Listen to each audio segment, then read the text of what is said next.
Welcome students. Today we are going to understand the concepts of conditional probability. Now what is conditional probability?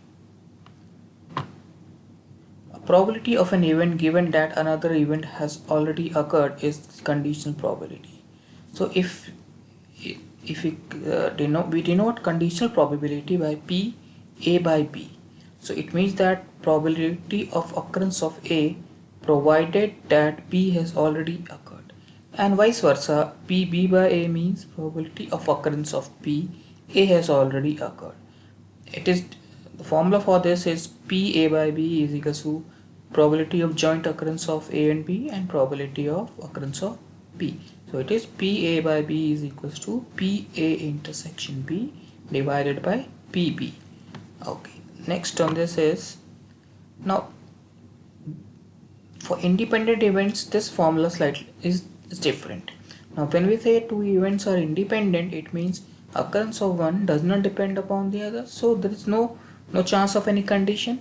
So in that case, if two events are independent, then PA by B is equals to PA, or similarly PB by A is equal to PB.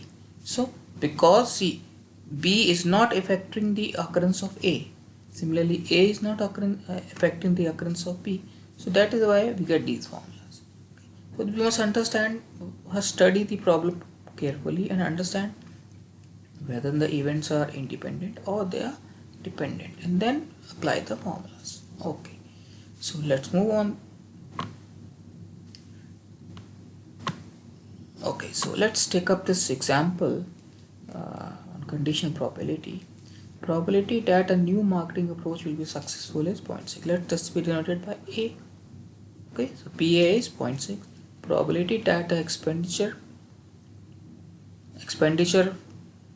to control it within budget is 0.5 probability. So this is given by point B.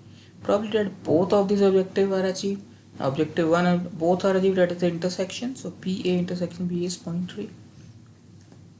What is the probability that at least one of them, these objectives, will be achieved? Now this we are going to apply the addition formula for probability. So PA union B is PA plus PB minus PA intersection B. Substitute the values, we get the answer. Now for the two events described above, determine whether the events are independent or dependent. Now I told you earlier that for independent events, joint probability PA intersection B is the product of individual probabilities. So let us try to check this. PA into PB we get as 0.3, which is not the same, which is same as PA intersection B, which is given to you. So we can say that the two events are independent. So this is how you check whether the events are independent or dependent, by finding their products. Okay, so moving on further,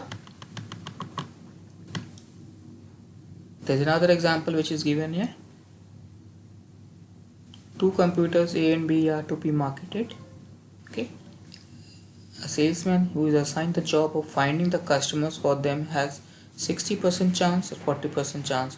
So we know that E1 B computer A is marketed and E2 where the computer B is marketed. So similarly, so we are given the probability of E1 and E2.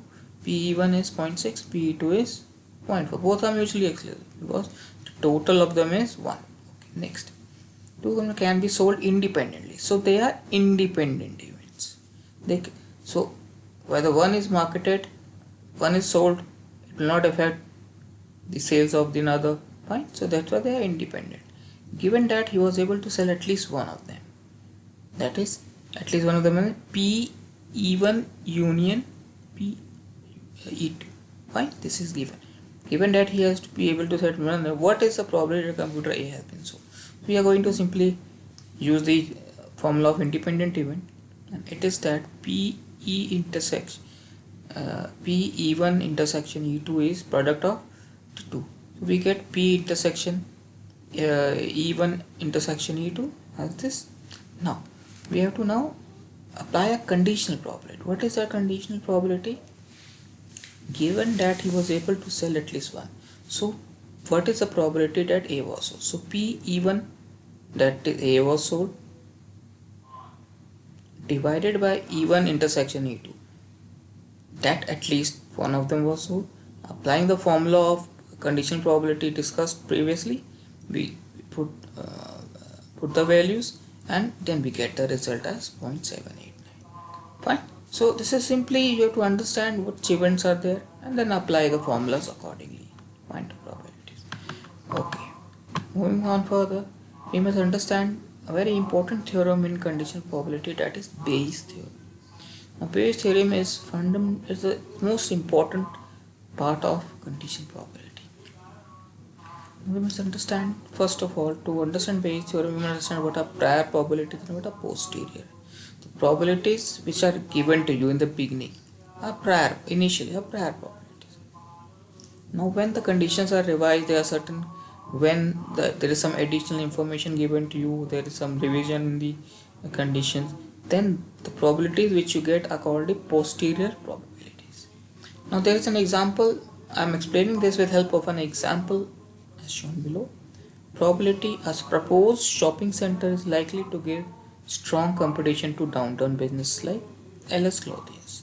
If the shopping center is built, owner of LS Clothier feels it would be best to relocate the center. The shopping center cannot be built unless a zoning change is approved by town planner. Planning board must first make a recommendation or against. So there are two parties involved in it. One is council, another is the board.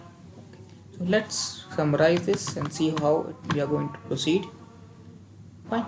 So the council is also involved in giving the permission, and we also need permission of the planning board. So let us put this formula question in form of a tree diagram like this. Councils. Now just move on. Sorry, let's move on to the previous one. What is A1? Prior probabilities. A1 is town councils approves the zoning zone. A2, town council disapproves. Okay. Next.